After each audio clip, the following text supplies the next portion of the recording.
Oke, selanjutnya kita masuk ke beberapa istilah dalam genetika. Pertama ada istilah galur murni. Nah, galur murni ini biasanya didapatkan dari perkawinan pada wild type atau yang dia genotipenya itu homozigot. Misalnya kalau dulu pas SMP kan pernah belajar hereditas juga ya. Misalnya dia A besar atau A kecil. Pokoknya selama di homozigot, dia masuk ke dalam galur murni. Kemudian yang filial ini disingkat F biasanya, itu artinya adalah turunan atau anakan. Pokoknya hasil dari persilangan, dari hibrida. Terus yang parental disingkat P, ini adalah induk. Selanjutnya hibrida itu keturunan yang dihasilkan dari penyerbukan silang. Jadi misalnya penyerbukan silang dengan satu sifat beda, yaitu misalnya monohibrid ya, yang satu sifat beda, ataupun yang dihibrid, yang dua sifat beda. Kalau misalnya sifat bedanya lebih dari 2, itu terhitung polyhibrid. Jadi yang trihibrid, tetrahibrid, dan seterusnya itu polyhibrid. Nah, terus untuk yang sifat dominan itu maksudnya adalah sifat yang bisa menutupi sifat lain. Dan sifat tersebutlah yang muncul, yang menang di filial gitu, di anakannya. Kemudian kalau yang resesif kebalikannya, sifat yang tertutupi, yang tidak tampak pada filial, sudah dikalahkan oleh sifat yang dominan gitu. Terus untuk genotipe ini adalah kode genetik, tipe kode genetik yang berada dalam DNA, dan dia itu penentu karakter individu. Bisa juga sebenarnya dibilang kayak genotipe itu kayak tipe penggabungan gennya, variasi gennya gitu.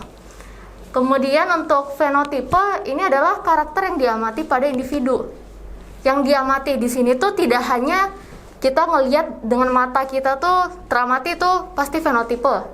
Iya, tapi juga sebenarnya fenotipe pun bisa dibilang adalah karakter yang bisa diukur. Jadi misalnya kadar gula darah, terus jumlah eritrosit dan lain sebagainya itu juga termasuk fenotipe. Kemudian alel, kromosom, dan gen.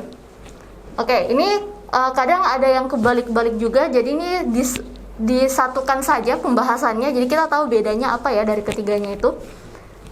Jadi di sini ada gambar kromosom. Ini adalah kromosom homolog, jadi pasangan kromosom yang ukurannya sama dan membawa gen yang sama. Nah, jadi di dalam kromosom itu kan masing-masing tuh ada DNA ya. Jadi di sini DNA-nya tuh digambarin sebagai garis yang berlekuk-lekuk. Oke. Di dalam DNA kita tahu itu ada gen.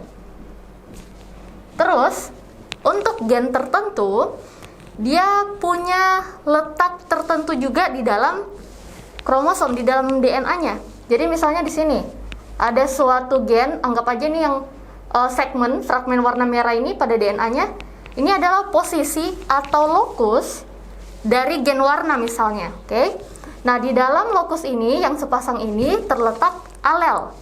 Alel itu adalah variasi alternatif suatu gen. Misalnya tadi di sini gen warna ya, lokus gen warna. Di dalam lokus gen warna itu dari kedua pasangan homolog kromosom homolognya ada pilihan alel A besar nih dan alel A kecil. Di mana misalnya alel A besar itu membawa warna ungu yang dominan, sedangkan alel A kecil itu membawa sifat warna yang resesif yaitu putih. Misalnya seperti itu ya. Jadi itu bisa dibilang intinya tuh dalam satu gen pasti ada alel.